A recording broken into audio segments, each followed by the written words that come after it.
So everybody, let's give a hand clap for Ms. Shirley Brill, President and CEO of Educating Minorities Black Institute. Good morning, everybody, and thank you and welcome. We are so excited. This is our first event where we're celebrating National Minority Donor Awareness Month. We are so happy that you have come to join us. I'd like to tell you a little bit about National Minority Donor Month. It was started by Dr. Callender with the group Motel. And we are so happy to continue that legacy. Our events start with today, Chatting for Change with our panelists. We encourage you, after the presentation, that you ask questions. Let me tell you a little about educating minorities about transplants. We are an organization, and I'd like for our members to stand, please, because it is an organization filled with transplant recipients, and this is not all of us, this is a group of us. Some people are working. Recipients, caregivers, living donors, donor moms, donor families.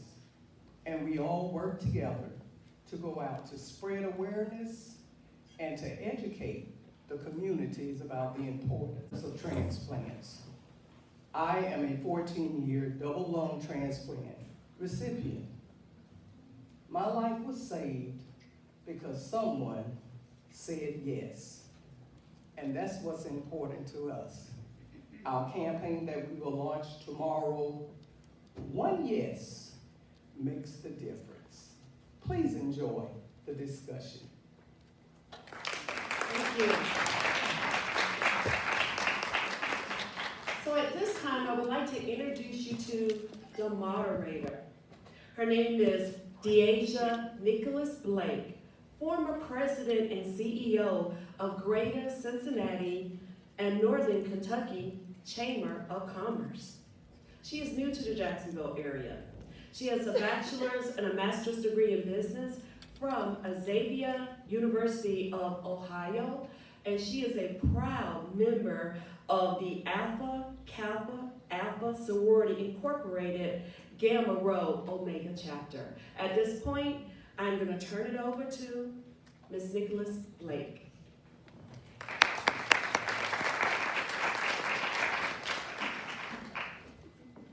Thank you, Dr. Neal. Good afternoon, everyone. I need some energy. Good afternoon, everyone. Good afternoon. Because this panel is only going to be as great as you help to make it. So again, my name is Deasia Nichols Blake. I'm going to serve as your moderator. How many of you all in the audience know the role and job of a moderator? Raise your hand. Okay, so there's a lot of hands that didn't go up. So the role of a moderator is to keep the process flowing, to keep it on time. So that's my job. I'm kind of background. My panel of experts here, they're really the show, but I have to ensure that the show goes on and it runs smoothly, because if not, Mrs. Shirley Brill, she's probably going to walk up on the stage, and I don't want that to happen. So again, we need your full participation and engagement. Because you are students, you know the difference between a lecture and when someone is just talking with you versus engagement. I believe in engagement. While we have 5 panelists up here, I look at you as the audience as our 6th panelist. So at the end of the day, I want you to be thinking about questions. There's some questions I'm sure that you already have walking into this auditorium. Jot those down, whether you're still using a pen, a pencil, ink pen, or what have you, or you're taking them on your phone. But think about questions that you want to ask. As you hear from our panel of experts and professionals and the stories that will be told, there's other questions that will pop into your mind that you'll be curious about. Write those down so that you can remember those. So as I introduce our panelists, be thinking about what they're going to share. So what I'm going to do is introduce our panelists. I'm going to ask each panelist to stand as they are being introduced and to remain standing. And once all the panelists have been introduced, I want you to give them a round of applause, like you were cheering for your favorite drink that was being served, like you were cheering for your favorite dessert that's being served, like you are cheering for your favorite artist or your favorite sports team. Everybody wants to be valued and appreciated, and you, our audience, you are in control of doing that. So the first panelist that I want to introduce is Dion Arline. Dion Arline is an autologous stem cell transplant recipient for the past 7 years. Mr. Robert Chelsea. He is the first and oldest African American to receive a full face transplant recipient in the world for the past 3 years. Dr. Renata Henderson. Dr. Henderson, many of you probably know her because she is a part of the esteemed faculty here at the university, but she's also one of the 100 great nurses as deemed in 2019, as well as some other years prior to that, but she's also a living kidney donor. Trish Phillips is a living kidney donor for the past 6 years. And Mrs. Jessica Schuyler. She is with LifeQuest Organ Recovery Services, and we're going to hear more about that as we get into today's discussion.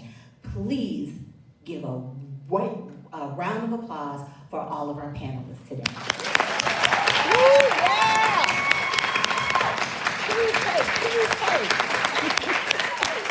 As they would say in social media, you all understood the assignment, and I thank you. You guys can have a seat. And now we're going to hear stories as well as information about transplant and organ donation.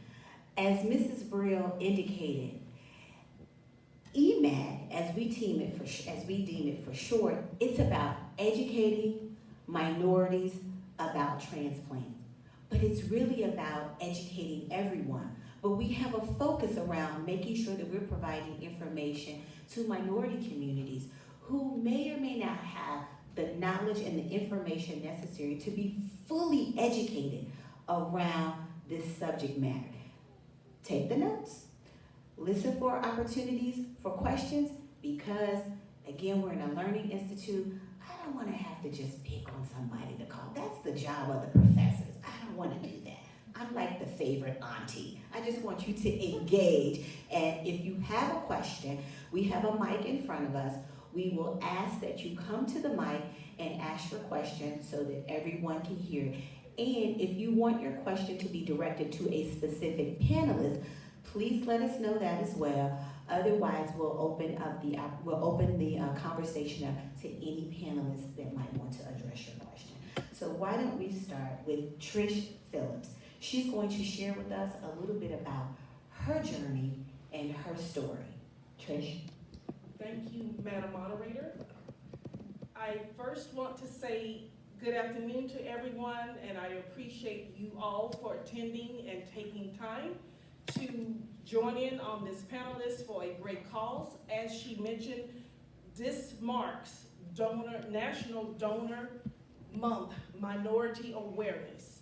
And I am a living kidney donor. I donated back in December of 2016 to a close friend of mine that I have learned and loved over the past 25 years. With that being said, I reached out to her. Of course, obviously, we probably all know by now the toll transplant life could have, especially if you're on dialysis 3 times a week.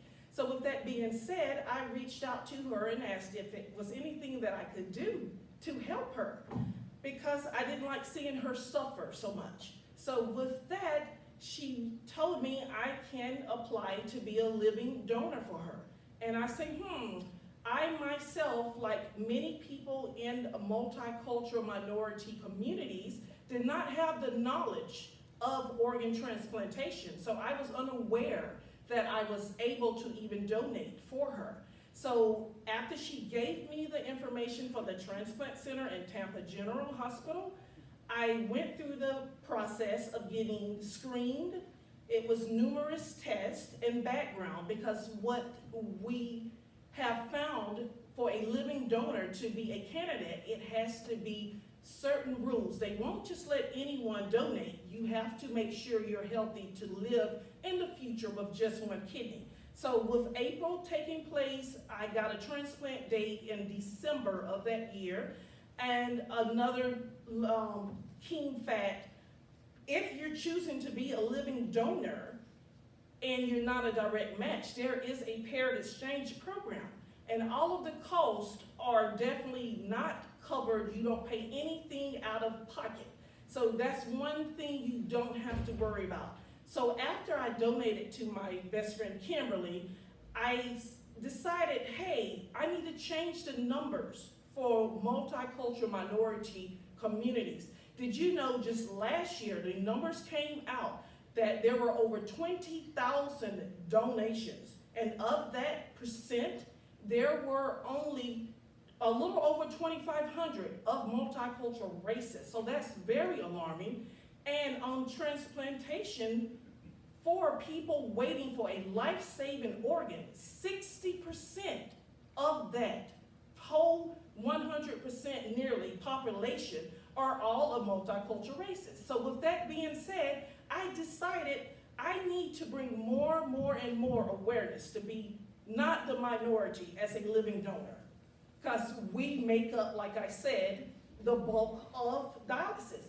So 1 year ago, come December, it made a year mark, I started my foundation, MMDF, Multicultural Miracle Donor Awareness Foundation. And that is to bring awareness, not only to get more goal for people to be an organ donor, but also to educate. Prevention is the key, because we know chronic kidney disease runs rampant with our multicultural communities. And the two high-risk factors are diabetes and high blood pressure. So if we can educate and prevent, that can also steer us away from needing those organ transplants. And also to put you guys with everyone wanting to be an organ donor is our goal, because 8 lives can be saved from just one person. Just ask yourself, wouldn't you want someone to help you, your loved one, your family member? It can be a child, a son, a parent. Just close your eyes and think about that. You would want someone to help you. So why not? With closing, I just want to say, if you have any questions about becoming a living donor or wanting to know, you can always reach me, and always registerme.com to be a organ donor.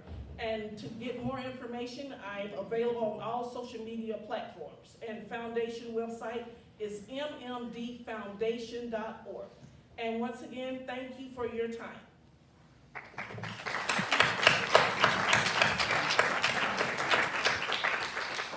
Thank you so much for sharing your story, Trish.